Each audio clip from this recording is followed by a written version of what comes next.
Hi Crafty friends, it's Donna here from Donna is Playing Paper, and I have something for you today which is not a card.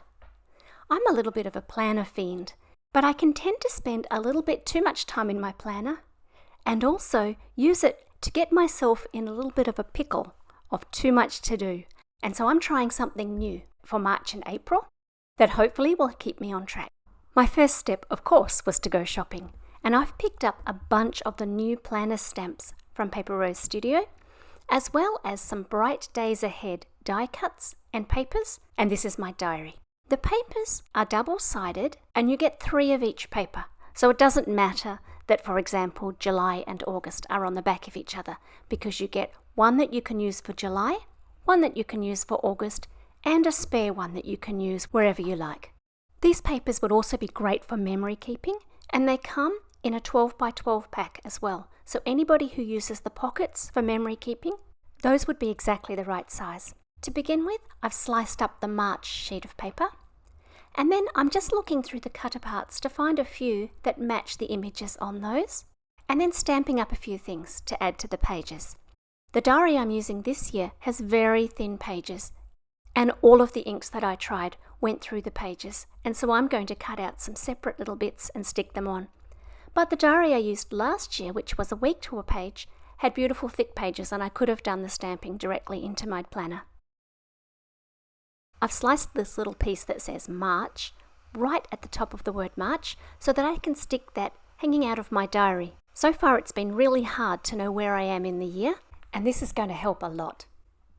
Next, I'm going to make a tip-in for my diary. I have a few things that I'd like to be visible no matter what the date. First, I'll cut the card to the right size, and I'm just marking with a pencil where I'm going to put washi tape later, because I'm a bomb for having a plan and then stamping somewhere that's going to be covered. I'm laying out the stamps that I want to use, and you'll notice that I'm cutting the calendar stamps. These have been printed all as one. If these had all been printed separately, then there would need to be a small bit of rubber around each stamp, and you couldn't fit as much onto the stamp.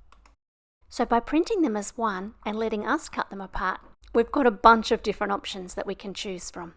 The stamps are all sized to work together, so once I've stamped my grid for my calendar, I can add the days of the week above and choose the correct numbers so that the number 1 starts on the correct day of the week. I've mixed and matched a lot of stamps here, so I'll leave links to everything I've used down below. I'm doing most of the stamping with just little stamping blocks, but for the big habit tracker, I'm going to use my Misty. The paper that I'm using is actually bigger than my Misty, but I can still stamp and just leave the extra hanging out the edge. When it comes to doing April, it's one of those funny months where the days are stretched out over 5 weeks, but there's another little grid that you can stamp on the bottom and line up so that it all fits in.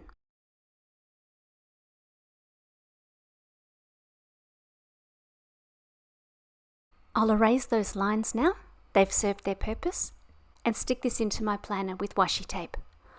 I'm putting washi tape on both sides, although I'm only showing you one side, so that this will flip in both directions. Once it's in, I'll cut off the excess from the corners. I've included just a couple of pictures here so that you can see the types of colours that I chose to match with each of the months. I used strong double-sided tape for the tabs that were going to stick out of my planner, and regular glue stick for everything else. I filled in my habit tracker with several different habits. There's a lot of spaces on this habit tracker, so I have to admit I used a couple of habits that I already have. I don't think I could keep track of that many new habits. Please don't be alarmed when you see me write "eat the frog." There is no actual frog involved. It's a bit of a saying that we have in our family. I read once that if you have a list of things to do for the day and one of those things is eat the frog, then the best time to eat the frog is first, or you're going to spend the whole day stressing that you have to eat a frog. And so I've written that as my goal, as a reminder to myself to do the hard things first. I'm a big one for writing lists of things that I have to do, but my problem is often that my list is too long. So I was really excited to see these little stamps with just 3 points. And I've been using those to track the 3 main things that I want to do each day. It's been really helpful to me to get to the end of the day, and even if I haven't done everything on my list, I've done my main things. Sometimes anyway.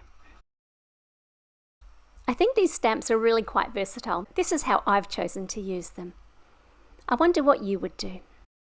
Until next time, stay safe. Feel free to like and subscribe, and I'll be back soon. Bye for now.